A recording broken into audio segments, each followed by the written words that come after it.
Okay, so just diving into this, let's just say that we have a client. He calls us up and we get the gig, and he has a vehicle. Let's just say he has a 2019 Lamborghini Aventador. I'm just shooting this at the top of my head because I think Aventador is a pretty cool supercar, and I've done a few of them, so it definitely would be a cool thing to do a tutorial on. So, okay, so client calls, we get the gig, yada yada yada. All right, now the first thing to do is to actually find the car itself and make it to scale, and so that we can actually put the wrap on top of it. So the first thing that I normally do, there are websites like that you can go to. I'll just type one in, thebadrap.com. And no, I'm not working with these guys, or they're getting a free shout out from me right now. I'm just kind of explaining to you my process and how I do things. You can buy templates, vehicle templates here. You know, and it's great, especially if you're working in a shop and it's very, very fast paced. These guys have a lot of templates. You can go there, you can buy them. I think they even have like a year's subscription. But the thing is, these guys don't have every single vehicle. There's times, you know, you might have a old vehicle, maybe like a, I don't know, like a 1949 Volkswagen Bug or something like that. It's something, sometimes you get really crazy vehicles that these guys aren't always necessarily going to have templates for. So I think it's very, very important, especially if you're a vehicle graphic designer, that you know how to template a vehicle from scratch. You shouldn't solely rely on other services to get it done for you. Because again, it's time waster. If you know how to do it from the get-go, then you know it's pretty easy. So, but again, these guys are great. There's tips and tricks where I can show you how to advance their templates a little bit. So that could be definitely another tutorial. But let's just say, okay, they don't have our Lamborghini. They don't have the new model 2019 Lamborghini Aventador. So what are we going to do in that case? We got to make our own. So this is my very first step, and of course Google is going to be your best friend. Google knows all. Okay, so let's just type in the year 2019 Lamborghini Aventador. She's right there. Okay, beautiful. And then we're going to go to our images. And again, what I see a lot of designers do, they'll keep scrolling through all these images here, which I think is a waste of time because there's just so many and there's so many different sizes. So I have to put a filter on my sizes of the images, and I don't know why. I don't know why people don't usually do this, but there's a filter here. It's called size, and you can pick the size of the images you want, and we want a really high quality image. So usually before I even do my research, I'm always going like 2 megapixels at least. So then I can scroll through. I mean, and right now we're just doing the driver's side, so I should have probably mentioned that beforehand, but we're looking for the driver's side of the Lamborghini, and we need a complete side-on shot. This one's a cool rendering, but at the same time, I can see that it's the way that it's pictured, it's angled, like the camera is like facing down onto the car. You can see the hood and stuff, so it's not like a direct on side shot. So I know we can do better, so I'm gonna keep looking.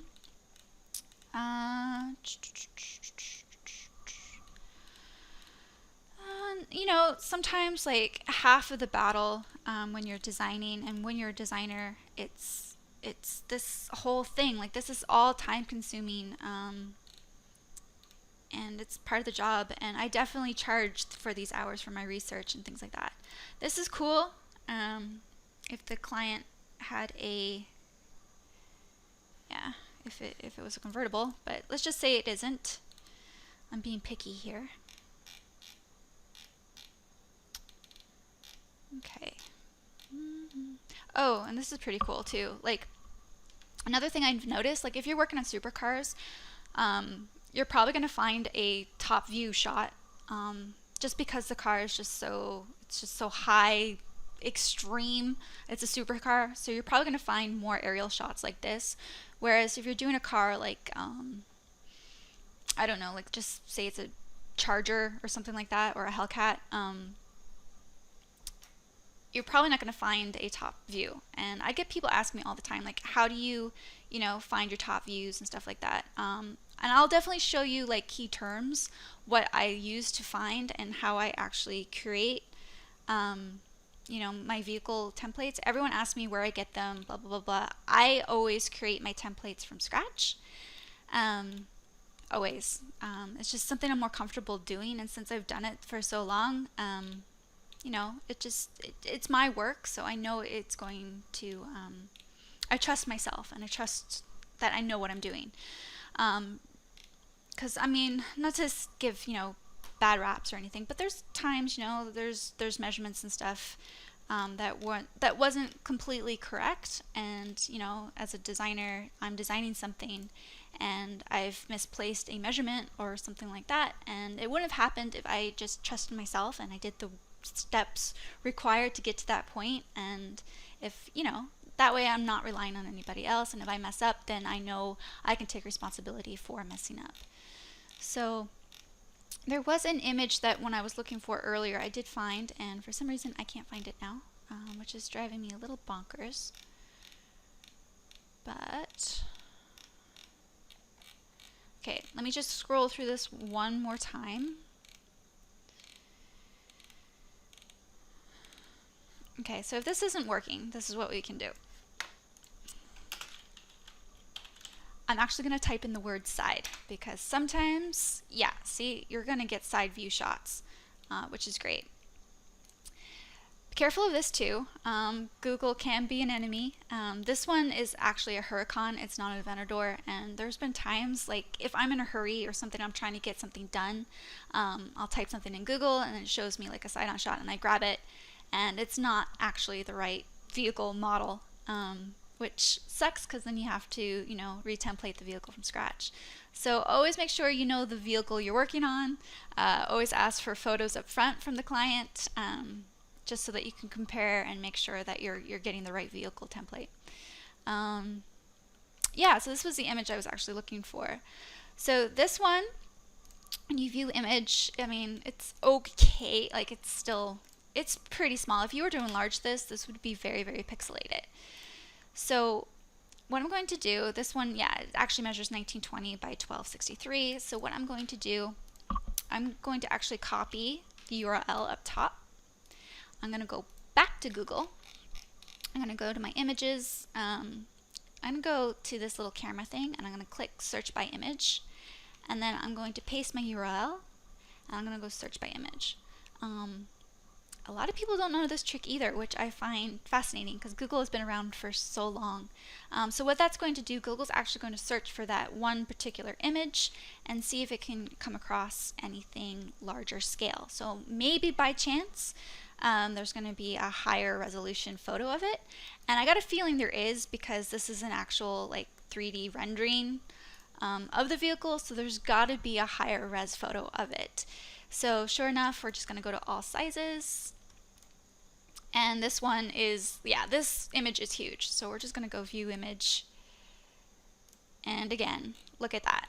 Like, that is high res, high quality. I can see the guy, whereas before, not so much.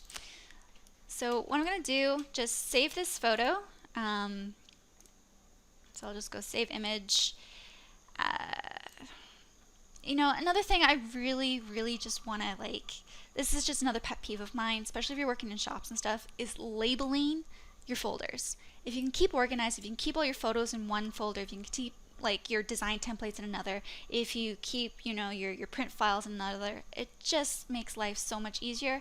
And you know, if you're gonna give something off to another designer, then they can go through those folders and they can find things very easily. Whereas I've been in shops where nothing's been labeled.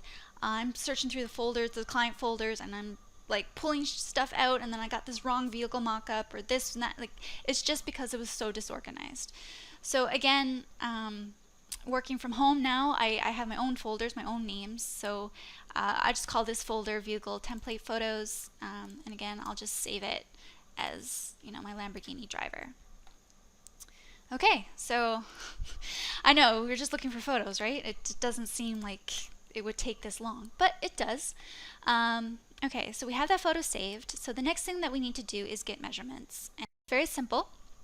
So all you're going to do, this one here, I'm going to type in, so we want to find the actual length of the car. So this way, the whole length of the car.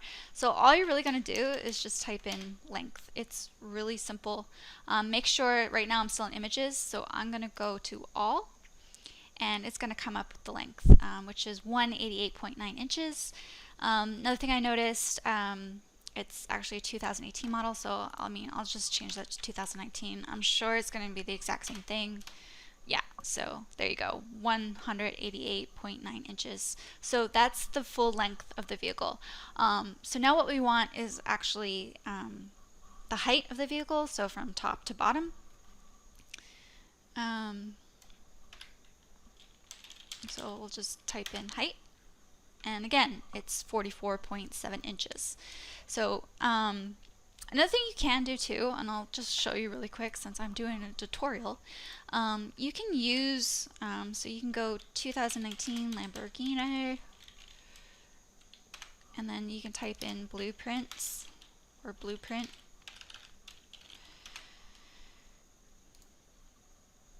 It will come up with measurements. I just find doing it this way in Google, like where you can actually just type in what is the height, and Google says this is the height, works so much faster than trying to calculate all these measurements here. But I mean, again, it's really your preference what you want to do. I'm just showing you both ways. Okay, so then the last thing we want is when you look at the back end of the car, the width of the car. So we're just gonna go width, which is 79.9. Okay, so once you have all those, then you're going to go into Photoshop.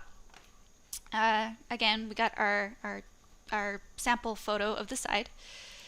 We're going to go create a new document. So resolution, this is tricky, and it's so funny that people ask me this, what resolution do I work in? I always work in 720 at 10th scale.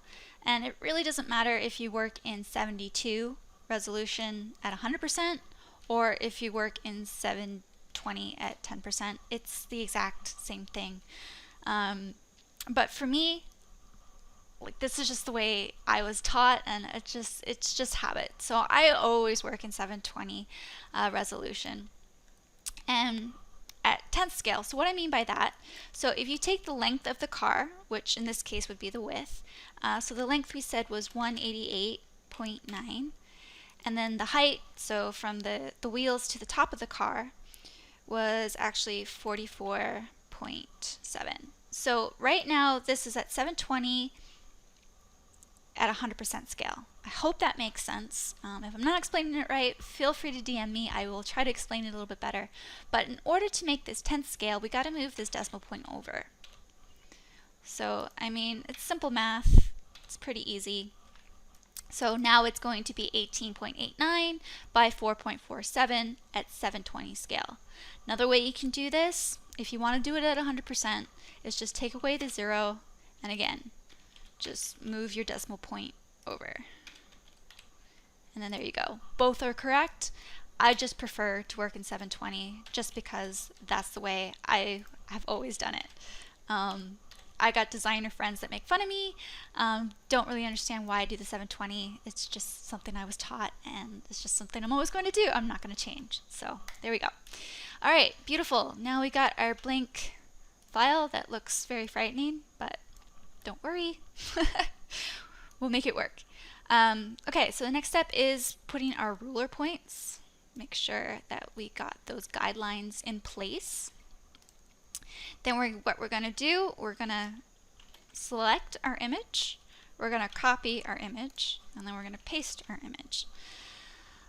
So right now, it's a very, very tiny car, but we are going to scale it.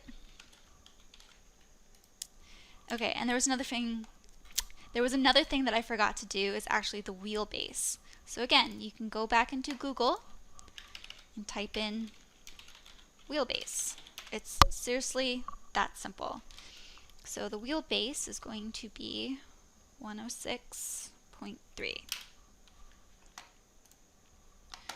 Okay, I'll show you why the wheelbase is important now in a second. So we're just going to take our car and we're going to place it as close as we can. Move that up to the actual measurements of our guides. So that looks kind of big to me. I don't know. So you want to make sure this end is touching, and then the top and bottom is touching the height. So, I mean, seems pretty simple, but I got a feeling we got this car a little bit too big. So this is when our wheelbase comes in handy. So we're just going to create a shape. And again, we're working in 10th scale, so if our wheelbase, I'll just type it in really quick, if our wheelbase was 106.3, 10th scale, it's going to be 10.63. And then I'll add a color to that, we'll make it red. There we go, that's our wheelbase. So I'm going to try to line that up. So when you're doing a wheelbase, like when I first started like vehicle graphic design, I had no idea what the heck a wheelbase was and where to get the measurement. But it's from the center of the wheel well onto the other wheel well. So right now, like I said, the car looked a little too big for me. So we got to match those points. So again, I'll use my rulers. And then let's just scale down the car. Just so that our wheelbase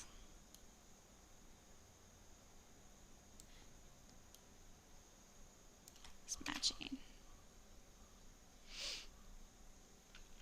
So now the height definitely matches. Our wheelbase matches. Now the only thing that seems a little off is like we got a little bit too much here and then a little bit here. So how the heck can our length of the car be 188 inches? I'm going to show you why that is. You got to think, like this is a photograph. So the car, the way that this car is going to wrap around, things aren't going to exactly match. But bear with me, hold on with me. If we take this guy, so again, we got him from Blueprints. Copy image. We're just going to overlay this really quickly. And so funny with these like flat 2D renderings, they match perfectly. And I think that's why people like to use them rather than like a 3D sort of rendering. It's a bit pixelated. I'll press enter.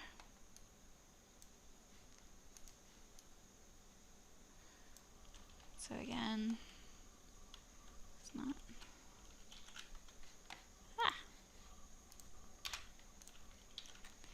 Go. Let's just make sure our wheelbase matches.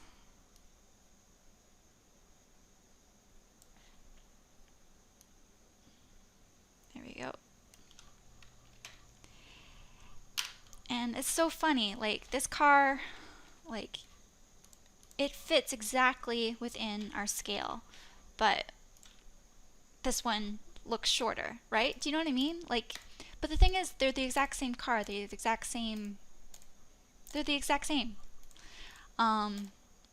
It's just the way that the photo is, the way like it all kind of tricks the eye. This is a flat image, like I was saying. So hopefully that makes sense. When you're templating a vehicle, if you do it like this, you're going to be right on. There's going to be no mistakes whatsoever. So I'm just going to make this a bit, get some bleed here. And there you go. Now you have a Lamborghini to scale and ready to template. All right, so the next thing, what we got to do is all the yellow. We want to get rid of that. We want to be able to put our wrap, our design on top of the yellow. So again, I'm going to show you that in the next tutorial. So